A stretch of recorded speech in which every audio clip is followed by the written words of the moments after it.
Thank you for joining us on this edition of the show. My guest is passionate about education and runs an edtech platform that seeks to make education readily available for all. He joins me to discuss the importance of e-learning and how Nigeria can make the most of it during and post the COVID pandemic. We have quite a lot lined up for you, but first, some tech news and updates. This is Tech Trend, and I'm Chukwemeka Agbata.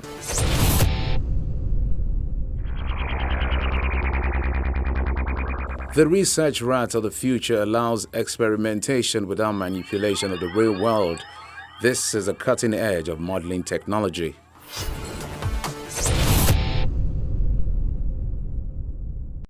I got this feeling inside my bones. It goes electric when I play. My name is Joshua Bola. I'm a programmer, I'm a speaker, I'm also a future skills activist. I'm CEO of Josh for Tech, a company that provides web solutions for both business and individuals. I love code, I love game development, I love doing Java. I'm proficient in a number of languages: HTML, CSS, JavaScript, Java. I do C# for my Unity games and Love2D. Love2D for this game I use, and Lua. This young tech genius started coding at the age of 6. Now at 10 years, is turning out to be one of the finest software engineers around. Although the pandemic has made school attendance impossible, he's not relenting when it comes to what he does best. I use this opportunity of staying at home to watch tutorials, read books, and do a lot of things. I've finished 2 books on Java. I've also uploaded more informative content for my YouTube channel. I have produced a few games. I produced games like Josh Copter, Sonwolu COVID Dodge, Buhari COVID Dodge. And those apps are going to be on the Play Store in a week or two. And I'm open to use as much as I can get, and I can give. I want to give it to help Nigeria.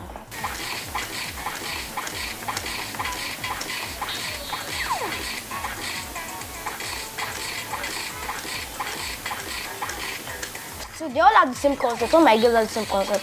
But I'll keep then. I'll keep changing my concept and keep creating more concepts of other games. So honestly, I can build something with this kind of Flappy Bird concept.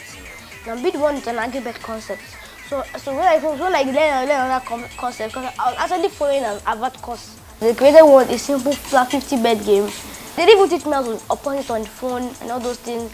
I had to go and look at it, look and research by myself. I have more than 100 APKs in this my file.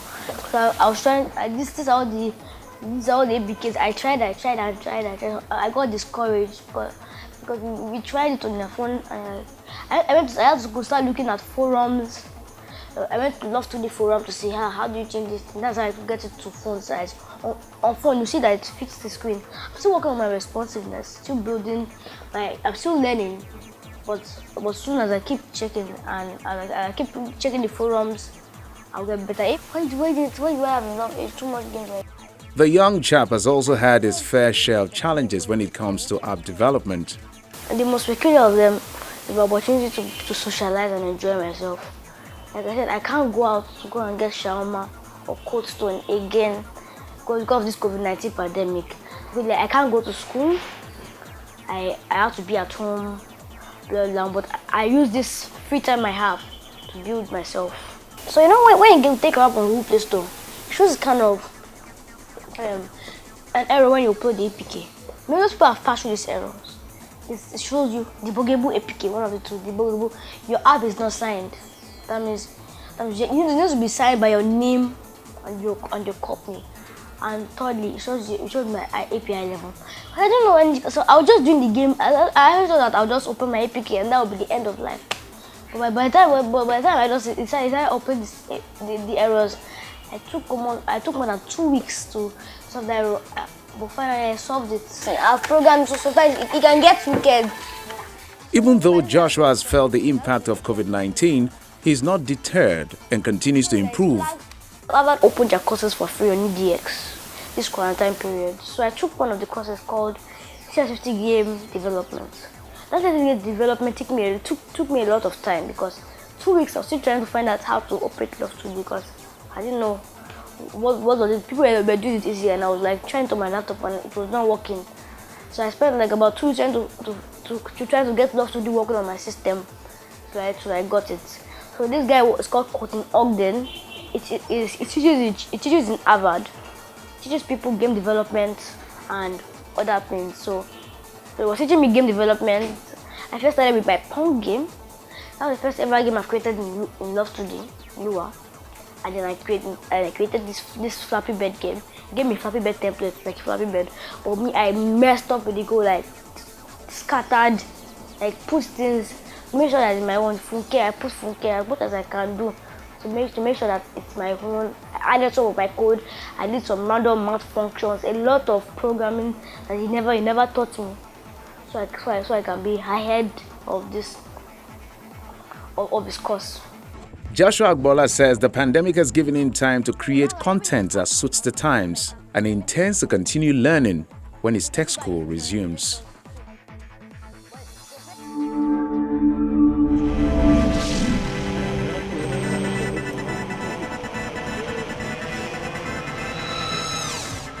It is not a bird, the plane, or Superman. The aircraft humming in the skies above Colombia's capital, Bogota, are instead police drones that are meant to detect people with high temperatures and those violating the country's coronavirus quarantine. Officials say if a drone detects someone with a potential fever, it sends the location to a medical team that seeks out the person to determine if they have coronavirus symptoms. Facilita la identificación de aglomeración de personas. It facilitates the location of groups of people day or night. Taken into account, we have 2 cameras, one for identification, verification and control of sectors in an optical manner and one in a thermal manner. De manera óptica y una de manera térmica.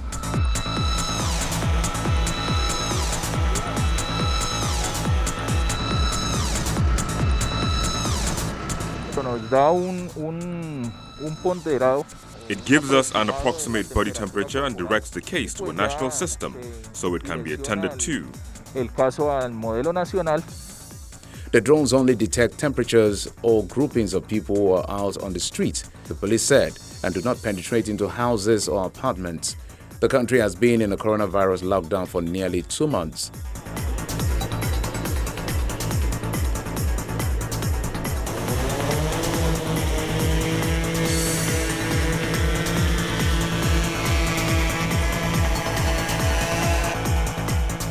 Each drone can fly up to 30 minutes at a height of 500 meters and can get as far as 5 kilometers from the vehicle that serves as its control center. Bogota, home to some 8 million people, has more than a third of Colombia's nearly 17,000 coronavirus cases. Bogota's mayor, Claudia Lopez, has placed a dozen areas with high infection rates under special restrictions, tightening rules for outings even as other parts of the country have begun reopening. The Mazuren neighborhood in the Soban district, where the drone was flying on Wednesday, is one of such zones. Without Without a doubt, the use of these technologies from the National Police has been very useful in these orange alert areas. These drones that fly some 150 meters on average have the capacity to check people in the street and check their temperature. Suba is the city's most populous district with 1.4 million residents and has the second highest infection rate.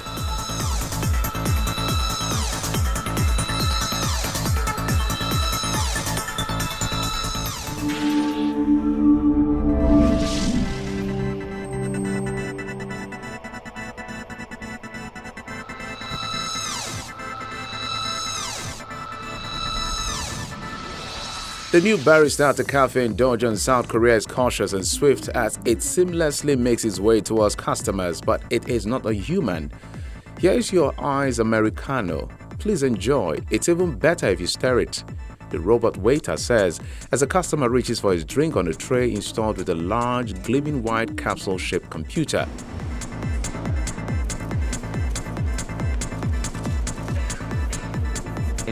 This tastes the same as a coffee made by a human, said Lee Jong-min, a 35-year-old office worker while sipping his iced coffee made and delivered by robots. After managing to contain an outbreak of the new coronavirus which infected more than 11,000 people and killed over 200, South Korea is slowly transitioning from intensive social distancing rules towards what the government calls distancing in daily life. Robots could help people observe social distancing in public, said Lee Dong-bae, Director of Research at Vision Semicon, a smart factory solution provider which developed the Barrister robot together with the state-run Science Institute. 주문에서부터 배송까지의 모든 과정이 무인으로 이루어지기 때문에 Our system needs no input from people from order to delivery, and tables were sparsely arranged to ensure smooth movements of the robots, which fits the current no contact and distancing campaign. 그런 시스템이라고 말씀드릴 수 있을 것 같습니다. The system, which uses a coffee-making robotic arm and a serving robot, can make 60 different types of coffee and serve the drinks to customers at their seats. It can also communicate and transmit data to other devices and contains self-driving technology to calculate the best routes around the cafe. An order of 6 drinks processed through kiosks took just 7 minutes. The only human employee at the 2-story cafe was a patissier who also has some cleaning duties and also refill the ingredients. So we hear about automation a lot these days. I'm a bit worried about the job market, as many of my friends are doing part-time jobs at cafes, and these robots will replace humans. The manufacturer and the Scientific Institute aim to supply at least 30 cafes with similar robots this year.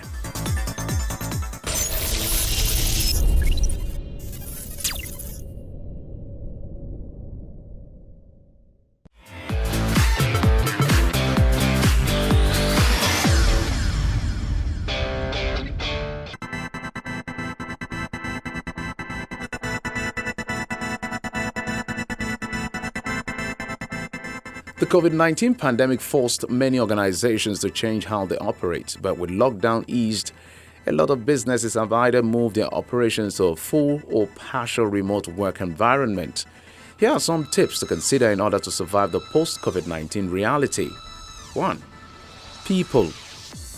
It is important to have a business resumption team to plan how to resume operations safely for people. Individuals should be assigned to check the physical security, administrative and environmental controls of the office building before employees return. If possible, adopt a phased approach to allow time to work out issues that may arise and schedule the gradual resumption of each department.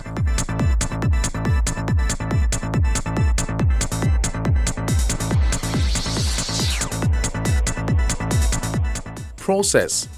Organizations need to review changes of policies and procedures by a mandated remote working environment. Will the changes still apply when staff return to the office? Will additional updates need to be made? If an organization didn't have a remote work program for employees before COVID-19, they may want to offer it as a full or part-time benefit after returning to the office.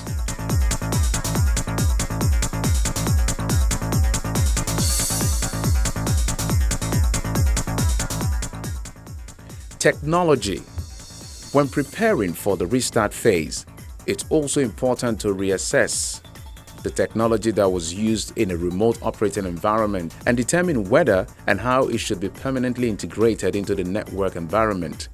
However, interim solutions may be necessary to facilitate a smooth transition.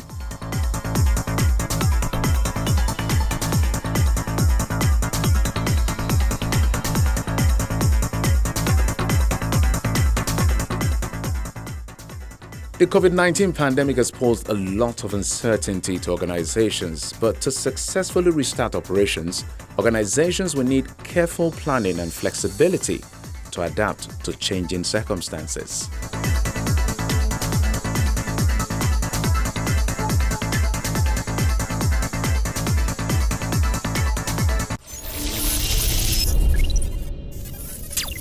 Still on the show is my chat with Femisola Awosika, CEO Robert and John, who shares how EdTech can make a difference. Enjoy.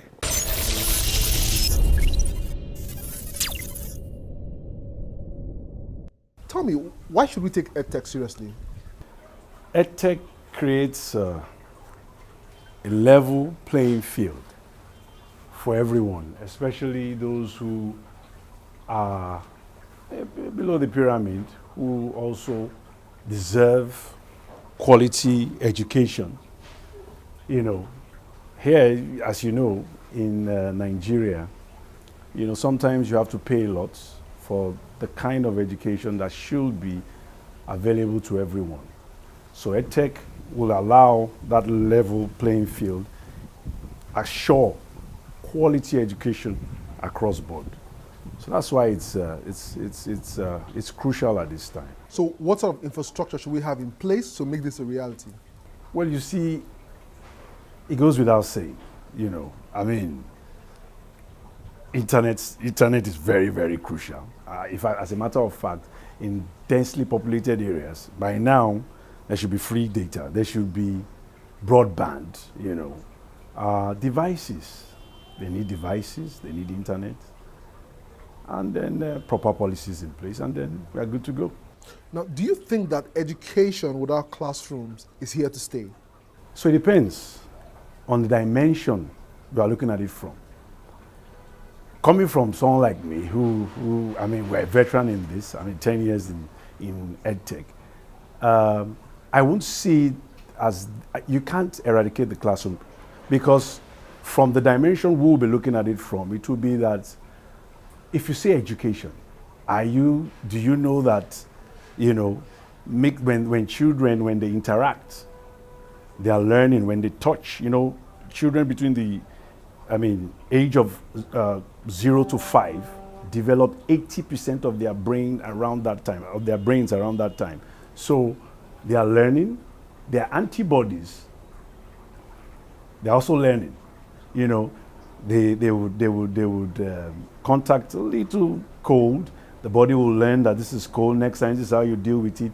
The feel, the touch in school, when they play with mud, when they play with, everything is learning, their brain is developing. So it's beyond curriculum. So now let's talk about policies, even though you mentioned the debate. What sort of policies do we need at this time? Okay, so for instance, I would say that it should be a criteria in accrediting private schools. That, you know, that should be number one. Number two is that there should be standards. There should be standardization within this sector, the edutech sector. Let us see, there should be like government standard created that, okay, for instance, you should have, if you're doing curriculum, you should be endorsed by the regulatory, you should have at least 6 months experience before you start to disseminate the curriculum. And then also, it should be a major IGR platform. It should help states generate internal revenue, because it's the new frontier. It shouldn't just be left out there. States should actually, you know, partner with edutech companies to create revenue. So I think policies and setting criteria as an accreditation for private schools, and also regulating and making sure that there's a minimum standard in the sector. So let's talk about access. I know you mentioned data, but what about devices and also power? How would parents manage all of this? Okay, so when it comes to power, I don't think that we should cry over spilled milk. It shouldn't be because we don't have power, we cannot move forward.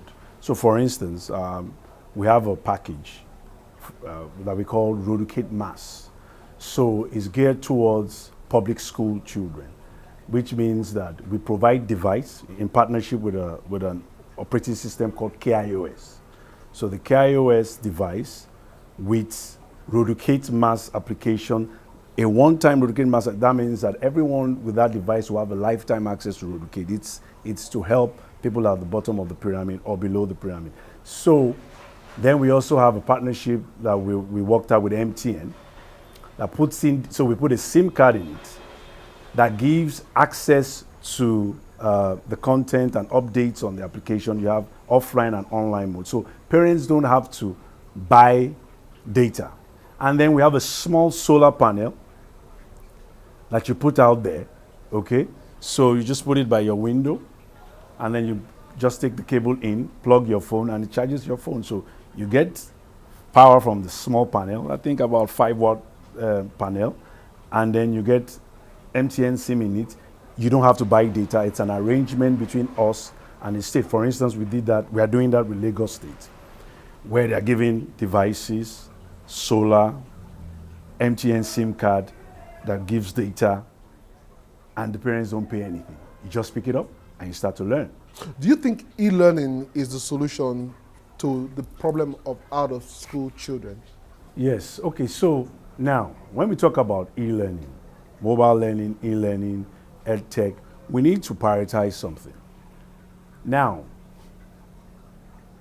you see, curriculum-based learning is separate. We need to begin to design learning, allow teachers and communities to design learning, assuming that we give them access, okay? These children that we are talking about, they don't, look, skill acquisition is a massive way of learning. In fact, if you want to create the informal sector, that's a crucial thing. And they should be able to learn in their adage, in their native language, in Pidgin. For instance, you don't have to have text to learn. You can have a nice, well-designed curriculum for skill acquisition using video, using Pidgin or Hausa or Igbo or whatever language you want to speak, especially that these people live in their markets. They speak the language of their market, they can trade in their market, and most of them are functionally illiterate, meaning that they know how to add 10 naira plus 50 naira, 60 naira. If you write it down, they may not know it. So why don't we keep learning at that level and let everybody also create their own businesses online using their culture, So it will help the out-of-school children if we define what learning should be, and if we plug it into our national policy, knowing that, okay, look, listen, I know that the federal government is trying to create that. I mean, they've come up with all kinds of programs trying to create that informal sector, middle class, driving the economy. I mean, if you look at countries in the West, 80% of the economy is driven by the informal sector. So Femisola, one challenge that parents complain about oftentimes is distraction. How do you think they should deal with this? So there are two dimensions to that. There's a parental control dimension, and there is learning dimension. So the parental control dimension, like I said before, this is not about talking about Roducate or anything.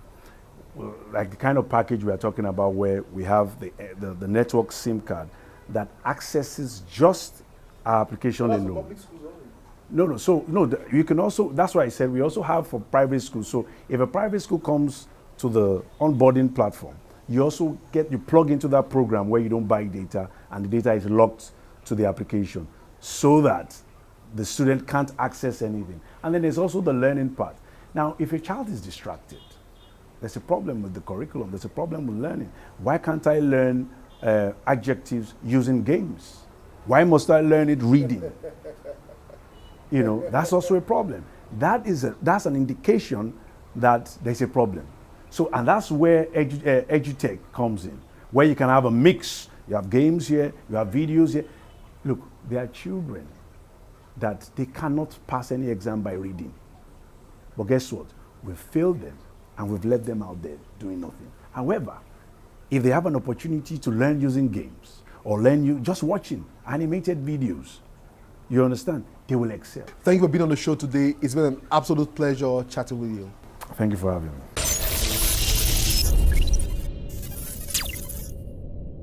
I have been chatting with Femisola Awosika, CEO, Robert and John, founders of Roducate, who believes that e-learning can indeed bridge the education gap, and this calls for us to be pretty flexible about how we approach education this period, and particularly how to deal with the issue of out-of-school children in various parts of the country. We simply cannot have millions of our citizens who have little or no skills in a rapidly digitized world now accelerated by the COVID pandemic. It's a wrap on this edition of the show, but the conversation continues online. Join us on social media. Remember, you can watch the entire show on the Channels TV YouTube account or by checking out cfablog.ng. For Tech Trends, I'm Chukwemeka Agbata.